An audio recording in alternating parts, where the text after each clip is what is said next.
Bom dia para o nosso bom Deus, bom dia para todos nós. Mais uma semana se iniciando, meus amigos. Estamos aqui para mais um Evangelho segundo o Espiritismo.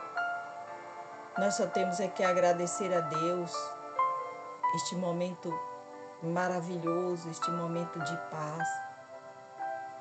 Então, que Deus esteja no controle de nossa vida e na direção do nosso coração. Que Ele nos livre de todo mal e seja para todo sempre a nossa proteção. Vamos, neste momento, procurar uma posição agradável, agradecer ao Senhor porque estamos vivos, por mais esta oportunidade de participarmos deste banquete matinal. Que o Evangelho de hoje, segundo o Espiritismo, a mensagem seja um bálsamo para aliviar as nossas dores físicas e espirituais. Então, mais uma vez, nós vamos agradecer a Deus, a Jesus, a nossa Mãe Santíssima, a toda a equipe espiritual que se faz presente, os encarnados e desencarnados, e que Jesus nos dê força, fé e muita resignação. Bom, a mensagem de hoje do livro Otimismo Todo Dia, de Lorival Lopes, é a de número 196. Diz o seguinte: desdobre-se, sustente a esperança e ela libertará dentro de vocês a poderosa força da ação. Voz de Deus, da vida e do amor, a esperança clama por prosseguir, lutar, aprimorar, resolver, renovar, multiplicar, compreensão e alegria. São infinitas condições de paz e elevação, querendo que você realize o que é bom. Confie em dias venturosos e não vacile em coisa alguma. Mesmo nos momentos negros, ponha a esperança bem alta, como um farol, como um lume e uma direção, sem se render às dificuldades, e a realidade virá em aromas de paz. A esperança leva o alpinista ao topo do monte. Que linda mensagem! A esperança é a nossa palavra de hoje. Que possamos ter dentro de nós esta esperança para que ela nunca morra. Que assim seja. O capítulo de hoje do Evangelho segundo o Espiritismo é o 20. Os trabalhadores da última hora. Item 4. Missão dos Espíritas. É uma mensagem do nosso amigo espiritual Erasto, protetor do médium, Paris, 1863. Erasto disse o seguinte: não percebem a formação da tempestade que deve assolar o velho mundo e reduzir ao nada as perversidades terrenas? Bendigam ao Senhor todos que colocaram fé em sua soberana justiça. Vocês são hoje os novos apóstolos da crença revelada pelos espíritos superiores. Preguem e ensinem a lei da reencarnação e o progresso que os espíritos conseguem através dela, conforme tenham cumprido, bem ou mal, suas missões, e suportado suas provas terrenas. Não temam. As línguas de fogo estão sobre suas cabeças. Verdadeiros adeptos do Espiritismo, vocês são os eleitos de Deus. Vão e preguem a palavra divina. É chegada a hora de sacrificar hábitos, trabalhos e ocupações fúteis em favor da divulgação espírita. Vão e preguem. Os espíritos superiores estão com vocês. Certamente falarão com pessoas que não querem ouvir a palavra de Deus, pois ela recomenda a renúncia constante. Preguem o desinteresse aos que têm apego excessivo ao dinheiro. Preguem a abstinência aos desregrados, a mansidão aos tiranos domésticos e aos opressores. Palavras perdidas? Talvez, mas que importa? É necessário regar com suor o terreno em que vão semear, pois ele só frutificará se esses esforços forem baseados nos ensinamentos do Evangelho. Vão e preguem. Sim, todos vocês, homens de boa fé, conscientes da sua inferioridade em face dos mundos espalhados pelo infinito. Iniciem sua luta contra a injustiça e a maldade. Vão e aniquilem esse culto ao bezerro de ouro, que cresce dia após dia. Vão, pois Deus os está conduzindo. Homens simples e ignorantes, suas línguas se soltarão e falarão como nenhum orador fala. Vão e preguem. As populações atentas receberão com alegria suas palavras de consolação, fraternidade, esperança e paz.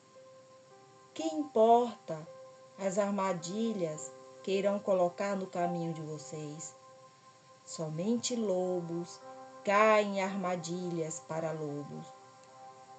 O pastor saberá defender suas ovelhas dos malvados que querem sacrificá-las.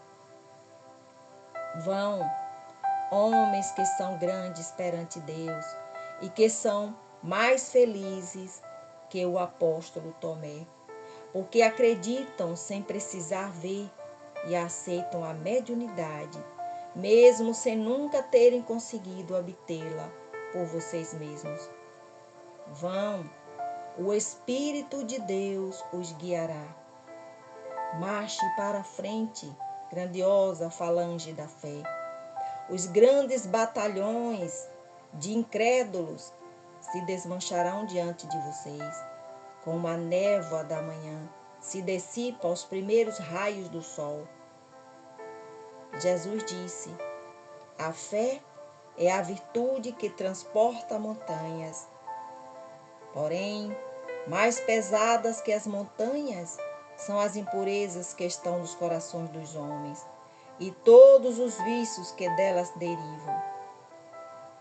Partam com coragem para remover essas montanhas de maldade que as gerações futuras só deverão conhecer como lendas, assim como vocês conhecem, muito vagamente, os tempos que antecederam a civilização pagã.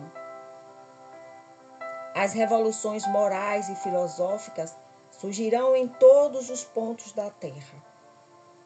Aproxima-se a hora em que a luz divina brilhará sobre os dois mundos, o material e o espiritual. Vão, portanto, e elevem a palavra divina aos grandes que a desprezarão, aos sábios que exigirão provas, aos simples e pequeninos que irão aceitá-las.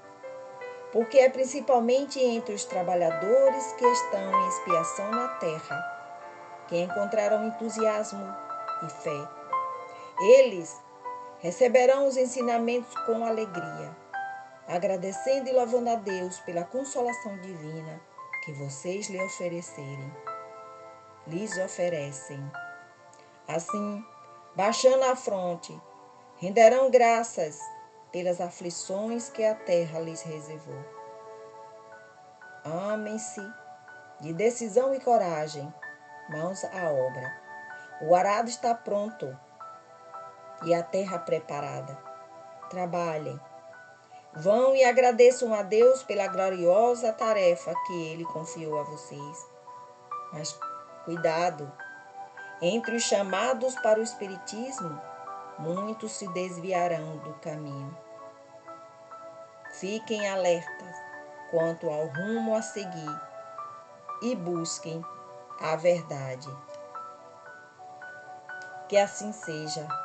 Erasto, um protetor do médium, Paris, 1863. Então, meus amigos, nessa passagem, Erasto nos alerta da grande missão que nós espíritas temos deste mundo em que nós vivemos. Este mundo de provas e expiações que todos nós temos que passar. Então nós somos aqueles que viemos para dar continuidade aos ensinamentos do Cristo. Nós não podemos deixar a obra do Senhor parar.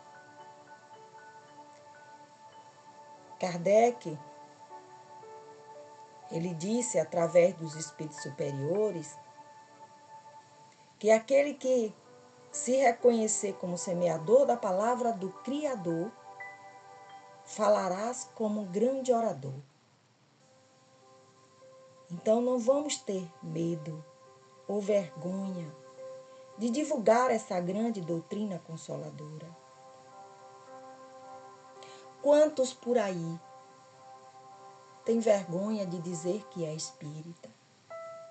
Tem medo de divulgar o Evangelho?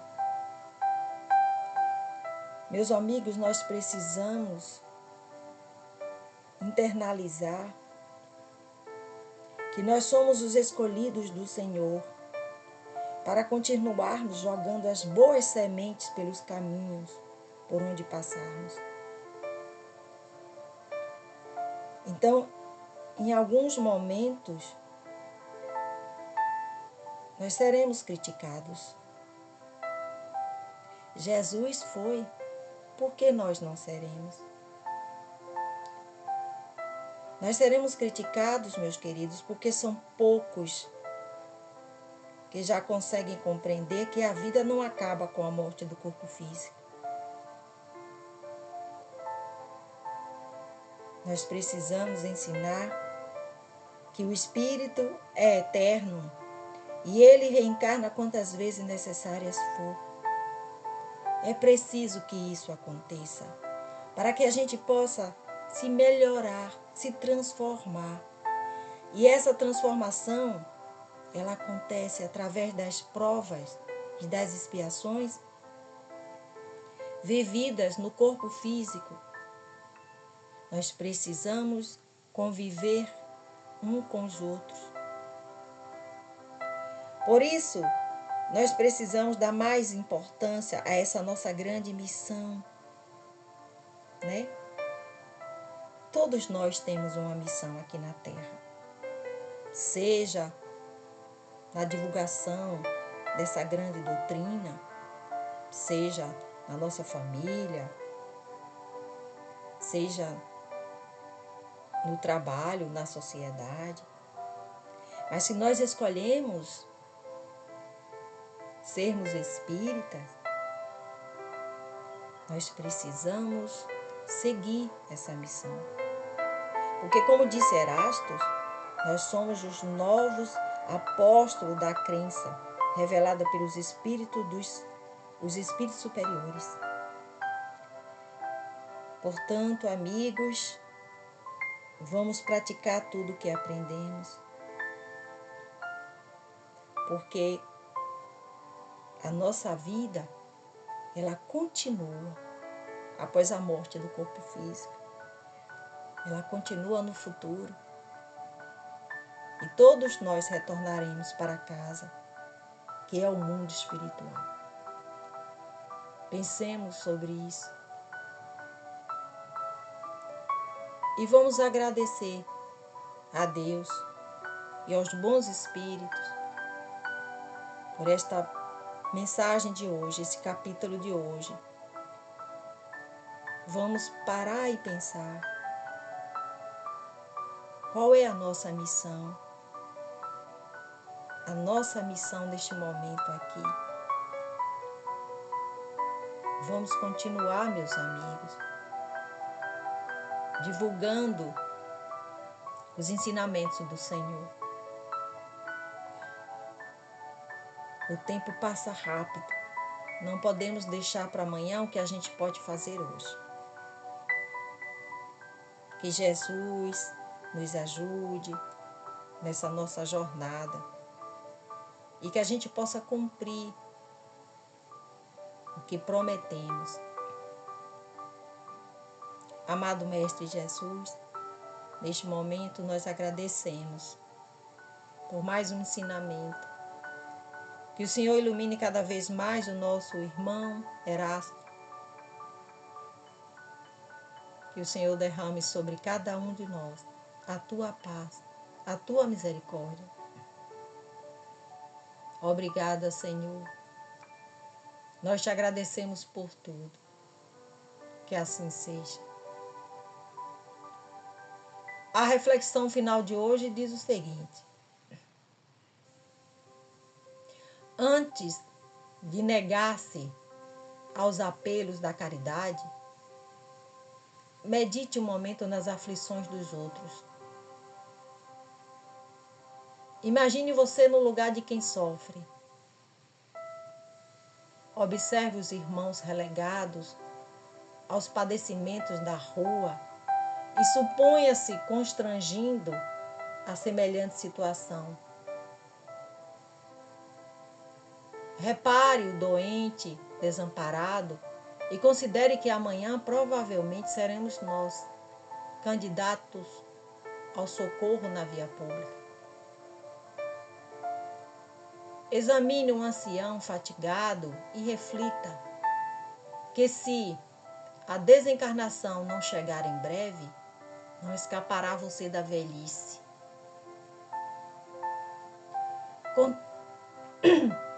Contemple as crianças necessitadas, lembrando os próprios filhinhos. Quando a ambulância deslize rente ao seu passo, conduzindo ao enfermo anônimo, pondere que talvez um parente nosso, extremamente querido, se encontre a gemer dentro dela.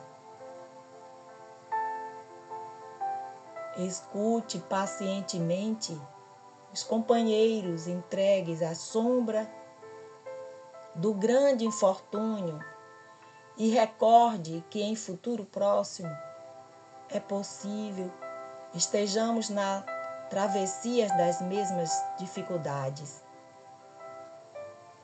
Fite a multidão dos ignorantes e dos fracos, cansados e infelizes, julgando-se entre eles, e mentalize a gratidão que você sentiria perante a migalha de amor que alguém lhe ofertasse.